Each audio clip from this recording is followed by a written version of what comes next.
America के राष्ट्रपति Joe Biden ने हमास और पुतिन दोनों पर जबरदस्त निशाना साधा है। उन्होंने कहा कि हमास महिलाओं और बच्चों को मार रहा है।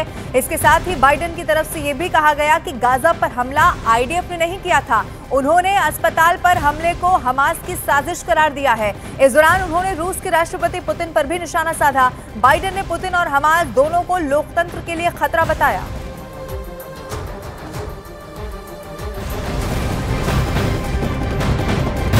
और इजराइल से जारी जंग के बीच हमास ने बहुत बड़ी धमकी दे दी है। हमास ने कहा कि वो लंबी लड़ाई के लिए तैयार है। हमास की तरफ से यहां तक कह दिया गया कि इस युद्ध में अमेरिका भी इजराइल की मदद नहीं कर पाएगा। हमास ने इस जंग में ईरान और हिजबुल्लाह से भी हथियार मिलने की बात को कबूल कर लिया है। साथ ही इस जंग को जारी रखने के लिए और भी हथियार की मांग की है।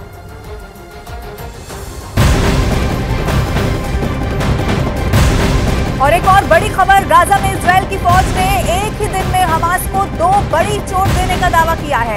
हमास के खात्मे के लिए इजराइल लगातार गाजा पर बमबारी कर रहा है, लेकिन इजराइल के मीडिया ने दावा किया है कि वहां की सेना ने हवाई हमलों में हमास के 2 कमांडर को मार गिराया। यानी कि एक ही दिन में हमास को 2 बहुत बड़े झटके दे दिए।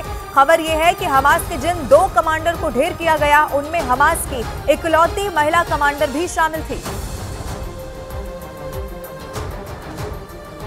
इजराइल की सेना ने जंग के 13वें दिन मार गिराने का दावा किया। इजराइल के अखबार द टाइम्स ऑफ इजराइल के मुताबिक वहां की सेना ने गाजा में हमास के ठिकानों पर एयर स्ट्राइक के दौरान उस महिला कमांडर को ढेर कर दिया।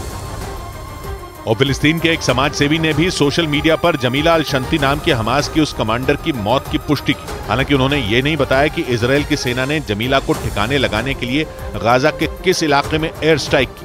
द टाइम्स ऑफ इजराइल के मुताबिक 68 साल की जमीला अल शंती हमास के सह संस्थापक अब्दुल अजीज अल रंतीसी की पत्नी थी। उसके पति की साल 2004 में इजराइल के एक हवाई हमले में मौत हो गई थी और पति की मौत के 2 साल बाद जमीला अल शंती हमास से जुड़ी, जिसके बाद गाजा में साल 2006 में हुए चुनाव में उसे भारी मतों से जीत मिली थी। जमीला अल शंती साल 2021 में हमास के पोलित ब्यूरो की पहली महिला सदस्य के तौर पर चुनी गई थी। जमीला अल शंती ने ही हमास के महिला संगठन की भी स्थापना की, जिसके बाद ही चरमपंथी संगठन हमास अपने साथ भारी संख्या में महिलाओं को भी जोड़ पाया और इसकी वजह से हमास की ताकत में काफी इजाफा हुआ। द टाइम्स ऑफ इजराइल के मुताबिक जमीला अल शंती हमास के महिला संगठन की प्रमुख और हमास की इकलौती महिला कमांडर थी। यानी हमास की महिला ब्रिगेड की पूरी जिम्मेदारी उसी पर थी।